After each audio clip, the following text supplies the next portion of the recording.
Passengers fall on a bus.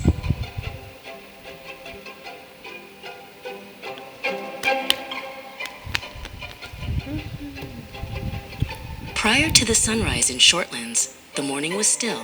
At Flat 4, Number 1, right on South Hill. Deaconess Priya, in yellow, her spirit was bright, with black rectangular glasses to sharpen her sight.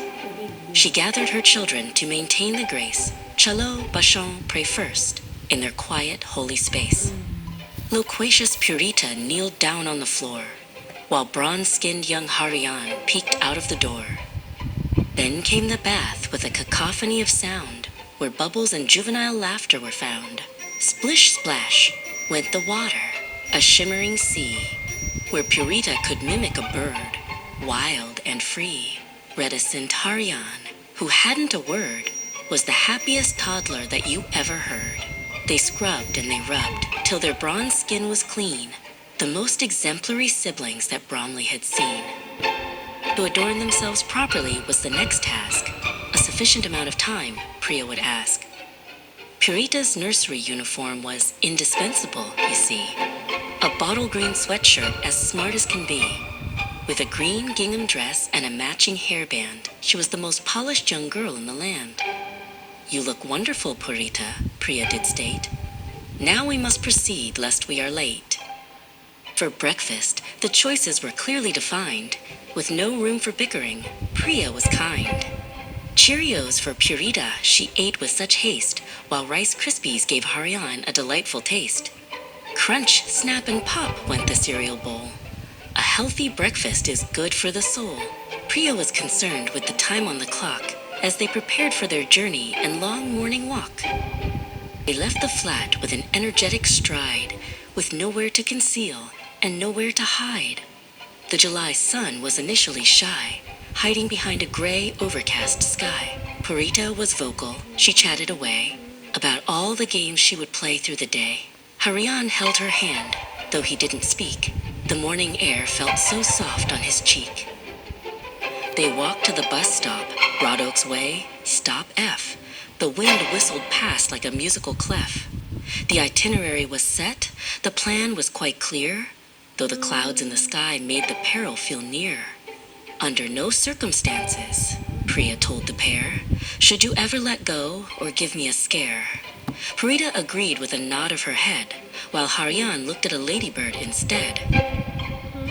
Waiting for the 138, they stood on the verge as the morning commuters began to emerge.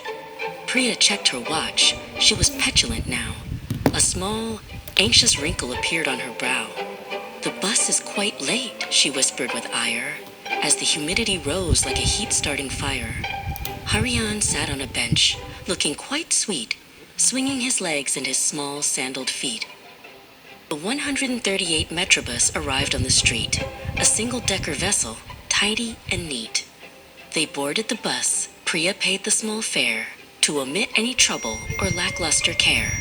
Find a seat quickly, she urged with a call, before the big engine began its loud drawl. Purita skipped ahead to a seat by the side, ready to enjoy the long, bumpy ride. The journey to Bromley South felt quite monotonous, albeit the scenery was lush and quite botanous. Harian watched the trees as they hurried on past. The bus was quite swift, and it moved very fast. Purita was ecstatic. Her joy was immense. The excitement of travel was truly intense. They hummed a small tune as the wheels turned around, over the potholes and the gray, stony ground. At Bromley South Station, they had to disengage, like actors who exit a very large stage. The transfer was rapid, the time was at stake, there was simply no room for a single mistake. Hurry, Beta, Priya called to her son. As they ran through the station, not quite for fun, the 320 was coming, a double-decker tall, the most notorious giant of them all. They boarded the 320, superior and wide, with plenty of room for the family inside. But the driver was erratic and drove with great speed, as if he were racing a galloping steed.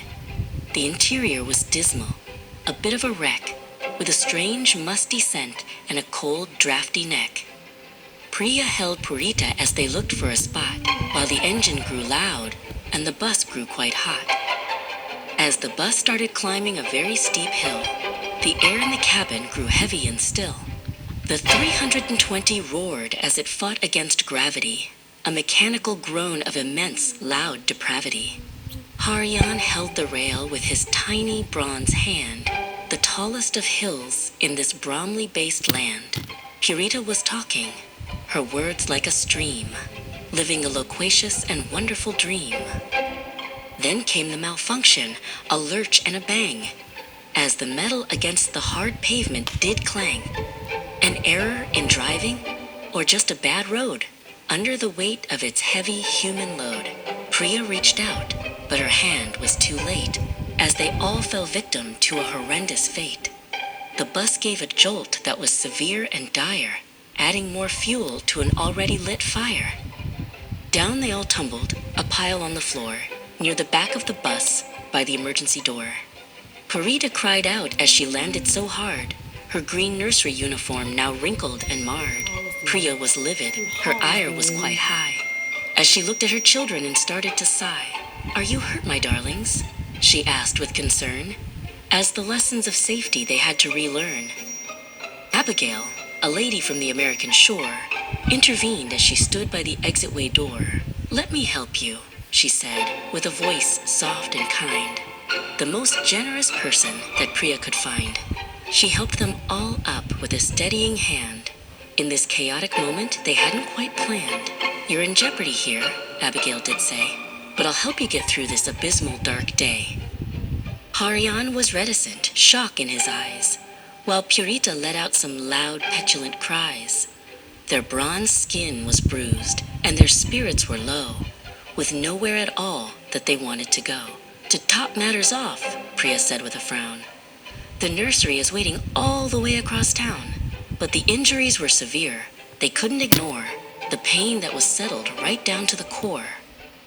"The nursery is out of the question," she sighed, as she wiped away tears that she'd tried hard to hide.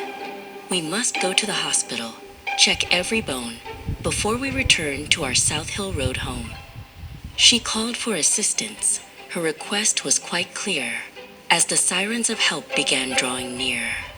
Purita was crestfallen. She started to bicker, but the pain in her knee was now getting much thicker. To the Princess Royal, the PRUH, they did go, where the pace of the waiting was tedious and slow. In A&E, they sat for 3 hours or more, watching the people walk through the glass door. Priya held Harian, her precious young boy, trying her best to bring back some small joy. "We'll be okay," she whispered in his ear, trying to eliminate every last fear. Purita was restless. She wanted to play, but the doctors insisted they stay for the day. The hospital scent was a clinical smell. In this white-walled and sterile, uncomfortable cell, "I want to go to nursery," Purita did protest, but she needed to give her bruised body a rest. Harian was silent, his tongue tied await, as they waited for news on their physical state. Finally, the doctor said they could depart, which brought a light back to Priya's heavy heart. "No broken bones," the physician declared, though they're both quite shaken and clearly quite scared. Priya was elated. She thanked him with grace, with a weary but beautiful smile on her face. "Shalom, Bachon. It's time to head back. We've had quite enough of this dreadful sidetrack." They boarded the 261, headed for home. Across the southeast, they began to roam. The journey was long, and the traffic was thick, making the children feel tired and sick. Priya held Harian, who was prone to a doze, as the sun started dipping where the garden path grows. The day had been ruined, a big error indeed, more than any young family would ever quite need. Back to Bromley South, then the 138 again, through the July heat and the threat of the rain. Purita was quiet, her loquaciousness gone, as the wearisome Friday continued to drag on.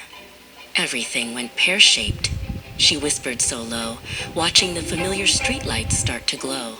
Harian woke up and let out a small sigh, as the gray clouds of morning departed the sky. They walked up the hill to one South Hill Road, carrying the weight of their heavy, sad load. The nursery was missed, a loss quite severe. The worst day of Friday they'd had in a year. Never mind, Priya said as she opened the door. We're home now, and safe on our own kitchen floor. But Purita was inconsolable, tears on her face, as she missed her green nursery's happy, fun space. To right all the wrongs and to brighten the mood, Priya decided to cook some delicious, warm food. Mango curry was bubbling, a scent sweet and grand, the finest aroma in all of the land. She chopped and she stirred with a motherly care as the golden yellow steam filled the evening air. Harian watched closely, his eyes wide and bright, as the kitchen was filled with a warm orange light. They sat down to eat, a family of 3, as happy as any young family could be. The mango was sweet, the spices were mild, calming the heart of each crestfallen child. The accident was over, the peril had passed, and peace had returned to their household at last. This is yummy, Purita said with a grin, as the light of the weekend began to crawl in.